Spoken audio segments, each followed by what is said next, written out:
Paano magkakasya ang 5 kalabaw sa isang kotse?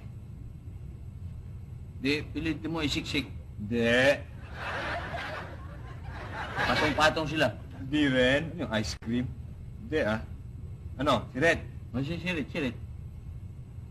Paano magkakasya ang 5 kalabaw sa isang kotse? Hindi. Simple. 2 sa harapan, 3 sa likod. Okay. Pwede na ako matulog dahil tapos ang tanungan. Teka. Bakit? Eh, hindi pa ako nakabawi, hindi pa ako nakapagtanong. Hindi naman ako ng tsansa. O, sige. 5. 5. Na. Paano mo naman mapagkasya ang 5 elepante sa isang kotse? Ang dali naman yan. Eh di, 2 sa harapan, 3 sa likod. Mali. Paano naman magiging wali yun?